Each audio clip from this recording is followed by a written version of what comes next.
오늘은 아침에 읽은 본문은 이제 열왕기하의 맨 마지막 장인 25장 말씀인데요. 이 열왕기 25장에는 남왕국 유다가 북왕국 이스라엘이 이제 주전 722년에 아수르에 의해서 멸망을 당하고 나서 정확하게 136년 후인 주전 586년에 바벨론에 의해서 멸망당하는 내용이 이제 이 열왕기하 25장에 기록이 되어져 있습니다. 어제 이제 우리가 24장에서 살펴본 대로 이미 두 차례에 걸쳐 가지고 바벨론이 이스라엘을 침공을 했었죠. 그런 위기 가운데 있었는데 마지막 왕이 시드기야 왕 때 이르러 가지고 이제 3차 침공을 당하게 되어지고 침공을 당한 이후에 18개월 동안 예루살렘 성이 완전히 포위당합니다. 그래가지고는 그 성 안에 말할 수 없는 기근을 경험하게 되어지죠. 그리고 이제 그런 상황 속에서 시드기야 임금이 이 성벽이 뚫린 걸 틈타 가지고 도망치다가 여리고 그 평지에서 바벨론 군대에 의해서 포로로 잡히게 됩니다.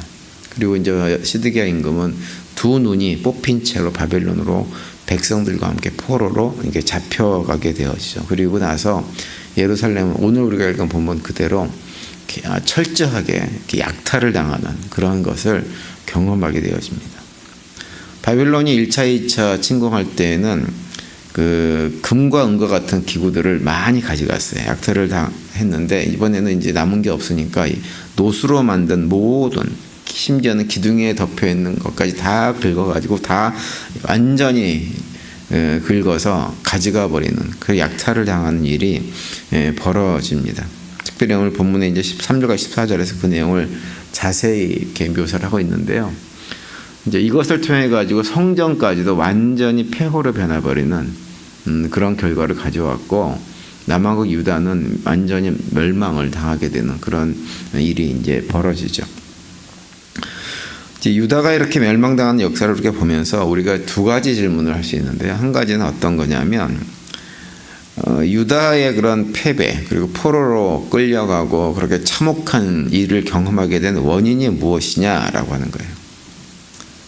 당시 사람들은 어떤 생각을 했냐면 특별히 포로로 잡혀간 사람들은 하나님의 힘이 약해져서 그리고 특별히 바벨론이 믿는 신이었던 마르둑이라고 하는 신이 여호와보다 훨씬 더 강한 신이기 때문에 결국은 그 마르둑에 의해서 우리가 멸망당한 것이 아니냐 이런 생각을 했습니다. 그런데 성경에서는 무엇이라고 우리에게 말씀해 주고 있냐면 그렇지 않다고 하는 거예요. 어제 살펴봤던 열왕기 24장 2절에 보면 그 내용이 나오죠. 이렇게 말씀합니다. 여호와께서 그의 종 선지자들을 통하여 하신 말씀과 같이 갈대아의 부대와 아람의 부대와 모압의 부대와 암몬 자손의 부대를 여호와에게로 보내 유다를 쳐 멸하려 하시니라 이렇게 말씀합니다. 그러니까는 주변에 있는 연합군들을 다 불러다가 남왕국 유다를 멸망시키고 공격하는 하게 하시는 분이 누구냐? 이방 민족들이 믿는 신이 아니고 여호와 하나님께서 그 일을 행하신다고 하는 거예요. 그러니까 하나님께서 바벨론을 사용하셔가지고 유다의 일격을 가하고 결국은 유다로 하여금 그렇게 멸망의 자리로 떨어지게 한 것이지 마르둑이라고 하는 바벨론 신이 남왕국 유다를 멸망시킨 것이 결코 아니라고 하는 것입니다. 그래서 저희들이 잘 알고 있는 대로 유다가 멸망당할 때 이제 그 활동했던 선지자가 예레미야 선지자죠. 예레미야 선지자는 계속해서 했던 얘기가 뭐냐면 유다에 대해서 하나님께서 내리시는 징계 책직을 달게 받고 바벨론에 항복을 하는 편이 유다 백성과 통치자들 모두에게 훨씬 더 좋은 일이니까 그렇게 하라고 그것이 하나님의 뜻이라고 계속해서 말씀을 선포했어요. 히스기야 임금하고 요시야 임금이 있을 때에는 예레미야 선지자가 아니라 이사야 선지자가 주로 활동을 할 때입니다. 그때에는 히스기야 왕도 그렇고 요시야 임금도 그렇고 이사야 선지자의 말을 잘 들어서 굉장히 선한 통치를 하고 바르게 했죠. 그런데 그 이후에 이제 유다가 멸망당할 때 있었던 세 명의 왕 여호야김과 시드기야 임금 이 세 사람은 예레미야가 권면을 하는 것을 전혀 듣지 않고 자신들이 생각하는 대로 이 주변에 있는 열강들과 어떻게 손을 잡아가지고 그들에 의해서 안전을 도모하고 예레미야 선지자가 항복하라고 얘기하는데도 그거 무시하고 바벨론과 대적을 하다가 결국은 망한 거예요. 예레미야가 권면한 대로 바벨론의 항복을 그냥 해버렸으면 남한국이 설사 멸망을 한다고 해도 예루살렘 성벽이 완전히 무너지고 성전이 파괴되는 방식으로 멸망의 과정을 경험하지는 않았을 거예요.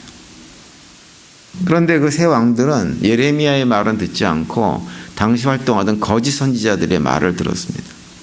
거짓 선지자들은 어떤 얘기를 했냐면 예루살렘에는 하나님의 성전과 법궤가 있기 때문에 결탄코 예루살렘이 함락당하거나 유다가 멸망당한 일은 없을 것이다 이러면서 이 주장을 많이 했어요. 그게 예레미야서에 보면 많이 등장을 하죠. 그런데 그들의 기대와는 달리 하나님의 어떤 적극적인 개입도 없었고 오히려 예레미야를 통해 선지자를 통해서 말씀하신 대로 남아국 유다는 바벨론에 의해서 멸망당하는 길을 걷는 것으로 결론이 나버린 거예요. 그래서 사실 이것은 겉으로 보면 이방 종교와 이방 신이 승리한 것처럼 보입니다. 왜냐하면 고대 근동 아시아 종교 입장에서 보면 자기 백성, 자기를 믿어주는 신이 자기 백성들을 남의 나라의 포로로 끌려가게 하는 신들은 없다고 생각을 했어요. 만약에 그런 신이 있다고 한다면 그 신은 정말 무능하거나 존재하지 않은 가짜다 이렇게 생각을 하고 그 당시 사람들은 살았습니다. 그런데 놀랍게도 성경은 뭐라고 얘기하냐면 유다 백성들이 전쟁에서 패하고 멸망을 당하고 포로로 잡혀가게 된 이 모든 것들은 누가 하신 것이냐? 여호와 하나님께서 하신 것이다 라고 선포를 하고 있는 거예요. 그래서 유다 백성들의 멸망과 포로됨 이 모든 것들은 다 하나님께서 하신 것이고 그 처사는 하나님에 대해서 죄악 가운데 살아가는 유다 백성들에 대한 심판으로 공평했던 것이다 라고 성경이 우리에게 말씀을 해주고 있죠. 시편 46편에 보면 다윗이 하나님이 우리의 피난처이심을 선포합니다. 그런데 동시에 무엇을 선포하냐면 하나님은 우리의 피난처이시기도 하지만 우리가 발을 딛고 살아가는 이 땅을 황무지로 만들 수도 있는 분이다 라고 말씀을 선포하고 있어요. 그래서 시편 46편 7절과 8절에 보시면 만군의 여호와께서 우리와 함께 하시니 야곱의 하나님은 우리의 피난처시로다. 와서 여호와의 행적을 볼지어다. 그가 땅을 황무지로 만드셨도다. 이렇게 선포합니다. 기꺼이 우리에게 우리의 피난처가 되어주시는 분이 하나님이시지만 근데 하나님은 그런 하나님만이 아니라 이 땅을 황무하게 하시는 심판하시는 여호와 하나님도 우리가 경험할 수 있게 된다고 하는 거예요.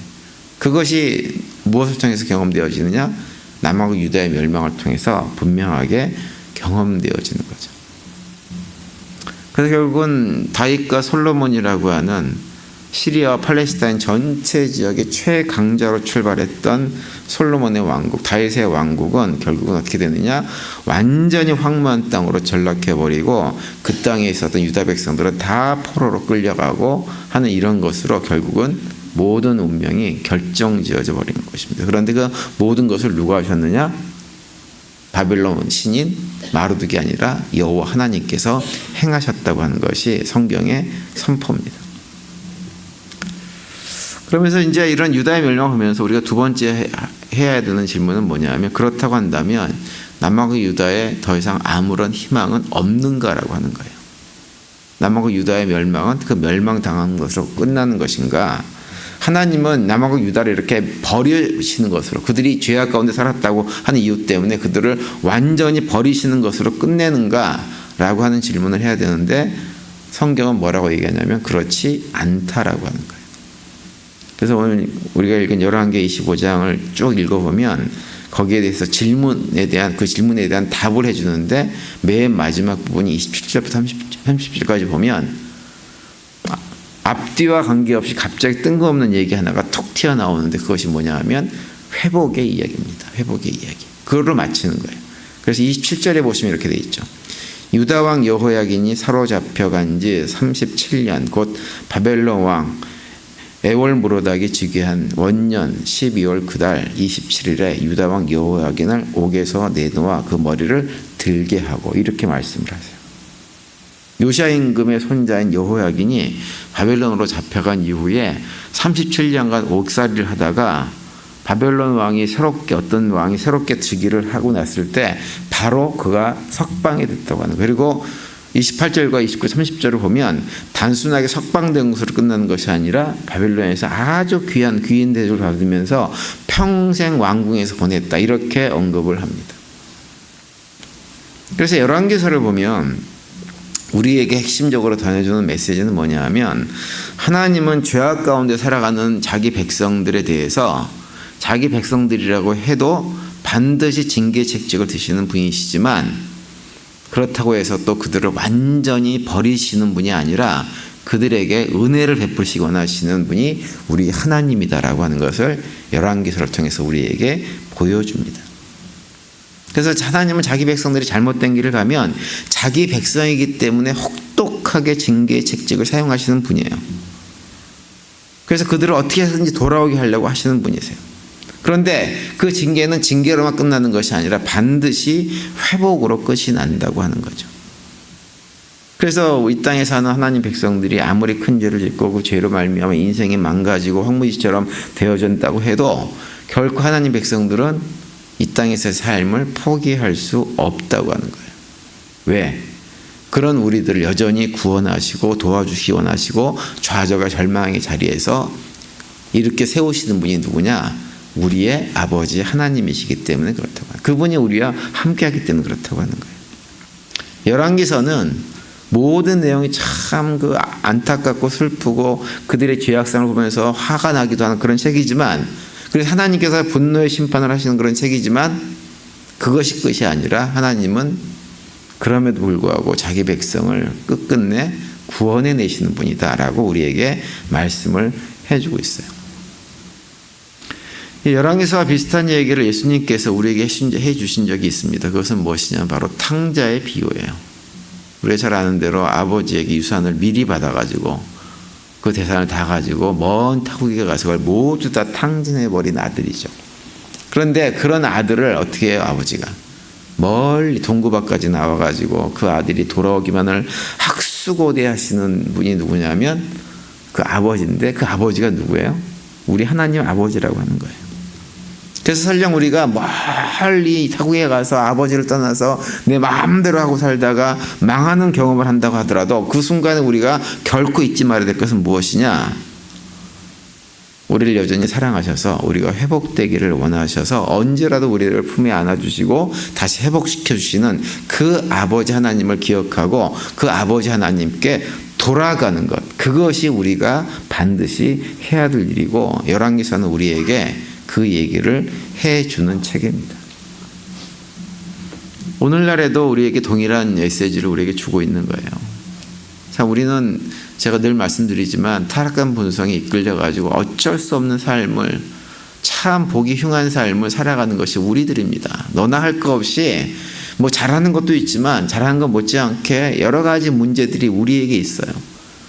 그래서 나 같은 것을 뭐 하나님이 사랑해 주실까라고 하는 생각이 들기도 하고, 어떤 경우는 내가 지은 죄 때문에 무너져서 정말 좌절의 자리에, 절망의 자리에 떨어질 때도 얼마든지 있어요. 그런데 그런 상황 속에서 기억해야 될 것, 그럼에도 불구하고 하나님이 여전히 우리를 사랑하시고 우리가 해야 될 것은 그 아버지께 돌아가면 소망이 있고 사는 길이 열린다는 것을 우리가 결코 잊지 말아야 됩니다.